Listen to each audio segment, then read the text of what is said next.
लूका 8 अध्याय। यीशु की शिष्याएँ।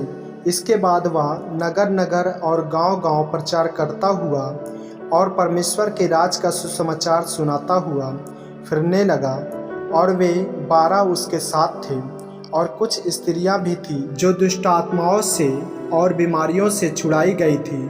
और वे ये हैं, मरियम जो मगदलिनी कहलाती थी, जिसमें से 7 दुष्ट आत्माएं निकली थी, और हेरोदेस के भंडारी खुजा की पत्नी योअन्ना और सुसन्ना और बहुत सी अन्य स्त्रियां ये अपनी संपत्ति से उसकी सेवा करती थीं। बीज बोने वाले का दृष्टांत। जब बड़ी भीड़ इकट्ठी हुई और नगर नगर के लोग उसके पास चले आते थे, तो उसने दृष्टांत में कहा, एक बोने वाला बीज बोने निकला। बोते हुए कुछ मार्ग के किनारे गिरा और रौंदा गया, और आकाश के पक्षियों ने उसे चुंग लिया। कुछ चट्टान पर गिरा और उपजा, परंतु तरी न मिलने से सूख गया। कुछ झाड़ियों के बीच में गिरा, और झाड़ियों ने साथ साथ बढ़कर उसे दबा दिया। कुछ अच्छी भूमि पर गिरा और उगकर 100 गुना फल लाया। यह कहकर उसने ऊंचे शब्द से कहा, जिसके सुनने के कान हो वह सुन ले। दृष्टांतों का उद्देश्य। उसके चेलों ने उससे पूछा कि इस दृष्टांत का अर्थ क्या है। उसने कहा, तुमको परमेश्वर के राज के भेदों की समझ दी गई है, पर औरों को दृष्टांतों में सुनाया जाता है, इसलिए कि वे देखते हुए भी ना देखें और सुनते हुए भी ना समझें। बीज बोने वाले दृष्टांत का अर्थ।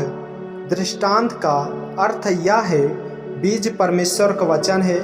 मार्ग के किनारे वे हैं जिन्होंने सुना, तब शैतान आकर उनके मन में से वचन उठा ले जाता है कि कहीं ऐसा न हो कि वे विश्वास करके उद्धार पाएं। चट्टान पर के वे हैं कि जब सुनते हैं तो आनंद से वचन को ग्रहण तो करते हैं, परंतु जड़ न पकड़ने से वे थोड़ी देर तक विश्वास रखते हैं और परीक्षा के समय भाग जाते हैं। जो झाड़ियों में गिरा, या वे हैं जो सुनते हैं पर आगे चलकर चिंता और धन और जीवन के सुख विलास में फंस जाते हैं और उनका फल नहीं पकता। पर अच्छी भूमि में के वे हैं जो वचन सुनकर भले और उत्तम मन में संभाले रहते हैं और धीरज से फल लाते हैं। दीपक का दृष्टांत। कोई दिया जला के बर्तन से नहीं ढांकता और न खाट के नीचे रखता है, परंतु दीवट पर रखता है कि भीतर आने वाले प्रकाश पाएं। कुछ छिपा नहीं जो प्रकट न हो, और कुछ गुप्त है जो जाना ना जाए और प्रकट न हो। इसलिए चौकस रहो कि तुम किस रीति से सुनते हो, क्योंकि जिसके पास है उसे दिया जाएगा, और जिसके पास नहीं है उससे वह भी ले लिया जाएगा जिसे वह अपना समझता है। यीशु की माता और भाई। उसकी माता और उसके भाई उसके पास आए, पर भीड़ के कारण उससे भेंट न कर सके। उससे कहा गया, तेरी माता और तेरे भाई बाहर खड़े हुए तुझसे मिलना चाहते हैं। उसने इसके उत्तर में उनसे कहा, मेरी माता और मेरे भाई यही हैं जो परमेश्वर का वचन सुनते और मानते हैं। आंधी को शांत करना।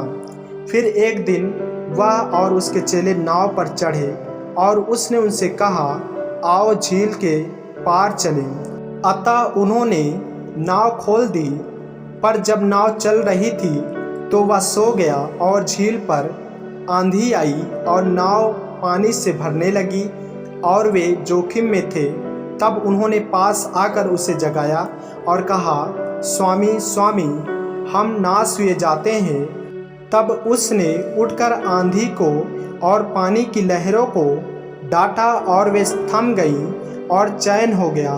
तब उसने उनसे कहा, तुम्हारा विश्वास कहाँ था? पर वे डर गए और अचंभित होकर आपस में कहने लगे, यह कौन है जो आंधी और पानी को भी आज्ञा देता है और वे उसकी मानते हैं। दुष्टात्मा ग्रस्त व्यक्ति को चंगा करना। फिर वे गेरसेनियों के देश में पहुँचे जो उस पार गलील के सामने है। जब वह किनारे पर उतरा तो उस नगर का एक मनुष्य उसे मिला जिसमें दुष्ट आत्माएं थी। वह बहुत दिनों से न कपड़े पहनता था और न घर में रहता था, वरन कब्रों में रहा करता था। वह यीशु को देखकर चिल्लाया और उसके सामने गिरकर ऊंचे शब्द से कहा, हे परम प्रधान परमेश्वर के पुत्र यीशु, मुझे तुझसे क्या काम? मैं तुझसे विनती करता हूँ, मुझे पीड़ा ना दे, क्योंकि वह उस अशुद्ध आत्मा को उस मनुष्य में से निकलने की आज्ञा दे रहा था, इसलिए कि वह उस पर बार बार प्रबल होती थी। यद्यपि लोग उसे साकलों और बेड़ियों से बांधते थे, तो भी वह बंधनों को तोड़ डालता था और दुष्ट आत्मा उसे जंगल में भगाए फिरती थी। यीशु ने उससे पूछा, तेरा क्या नाम है? उसने कहा, सेना, क्योंकि बहुत दुष्ट आत्माएं उसमें बैठ गई थी। उन्होंने उससे विनती की कि हमें अथाह गड्ढे में जाने की आज्ञा न दे। वहाँ पहाड़ पर सूअरों का एक बड़ा झुंड चर रहा था, इसलिए उन्होंने उससे विनती की कि हमें उनमें बैठने दे। उसने उन्हें जाने दिया। तब दुष्ट आत्माएं उस मनुष्य में से निकलकर सूअरों में गई और वह झुंड कड़ाड़े पर से झपट कर झील में जा गिरा और डूब मरा। चरवाहे यह जो हुआ था देखकर भागे और नगर में और गांव में जाकर उसका समाचार दिया। लोग यह जो हुआ था उसे देखने को निकले और यीशु के पास आकर जिस मनुष्य से दुष्ट आत्माएं निकली थी उसे यीशु के पांव के पास कपड़े पहने और सचेत बैठे हुए पाकर डर गए। और देखने वालों ने उनको बताया कि वह दुष्ट आत्मा का सताया हुआ मनुष्य किस प्रकार अच्छा हुआ। तब गिरसेनियों के आसपास के सब लोगों ने यीशु से विनती की कि हमारे यहाँ से चला जा, क्योंकि उन पर बड़ा भय छा गया था। अतः वह नाव पर चढ़कर लौट गया। जिस मनुष्य में से दुष्ट आत्माएं निकली थी वह उससे विनती करने लगा कि मुझे अपने साथ रहने दे, परंतु यीशु ने उसे विदा करके कहा, अपने घर लौट जा और लोगों से बता कि परमेश्वर ने तेरे लिए कैसे बड़े काम किए हैं। वह जाकर सारे नगर में प्रचार करने लगा कि यीशु ने मेरे लिए कैसे बड़े बड़े काम किए हैं। याईर की मृत्यु पुत्री और एक रोगी स्त्री। जब यीशु लौटा तो लोग उससे आनंद के साथ मिले, क्योंकि वे सब उसकी बाट जो रहे थे। इतने में याईर नामक एक मनुष्य जो आराधनालय का सरदार था आया और यीशु के पांव पर गिर के उससे विनती करने लगा कि मेरे घर चल, क्योंकि उसके 12 वर्ष की इकलौती बेटी थी और वह मरने पर थी। जब वह जा रहा था तब लोग उस पर गिरे पड़ते थे। एक स्त्री ने, जिसको 12 वर्ष से लहू बहने का रोग था और अपनी सारी जीविका वैद्यों के पीछे व्यय कर चुकी थी, तो भी किसी के हाथ से चंगी न हो सकी थी, पीछे से आकर उसके वस्त्र के आंचल को छुआ और तुरंत उसका लहू बंद हो गया। इस पर यीशु ने कहा, मुझे किसने छुआ? जब सब मुकरने लगे तो पतरस और उसके साथियों ने कहा, हे स्वामी, तुझे तो भीड़ दबा रही है और तुझ पर गिरी पड़ती है।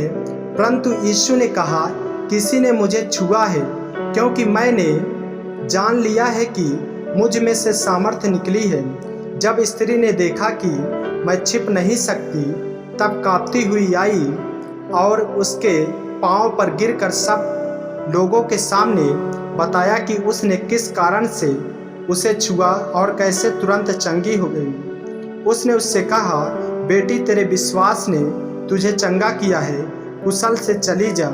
वह यह कह ही रहा था कि किसी ने आराधनालय के सरदार के यहाँ से आकर कहा, तेरी बेटी मर गई, गुरु को दुख ना दे। यीशु ने यह सुनकर उसे उत्तर दिया, मत डर, केवल विश्वास रख तो वह बच जाएगी। घर में आकर उसने पतरस, यूहन्ना, याकूब और लड़की के माता पिता को छोड़ अन्य किसी को अपने साथ भीतर आने न दिया। सब उसके लिए रो पीट रहे थे, परंतु उसने कहा, रो मत, वह मरी नहीं परंतु सो रही है। वे यह जानकर कि वह मर गई है उसकी हंसी करने लगे, परंतु उसने उसका हाथ पकड़ा और पुकार कर कहा, हे लड़की, उठ। तब उसके प्राण लौट आए और वह तुरंत उठ बैठी। फिर उसने आज्ञा दी कि उसे कुछ खाने को दिया जाए। उसके माता पिता चकित हुए, परंतु उसने उन्हें चिताया कि यह जो हुआ है किसी से न कहना। आमीन। मेरे प्रियो, यदि आप इस चैनल पर नए हैं, यदि आपने अभी तक हमारे चैनल को सब्सक्राइब नहीं किया है तो हमारे चैनल को सब्सक्राइब करें और बेल आइकन के बटन को दबाएं ताकि वीडियो और ऑडियो रोजाना आप तक पहुंच सके। जय मसीह की। प्रभु आपको आशीष दे।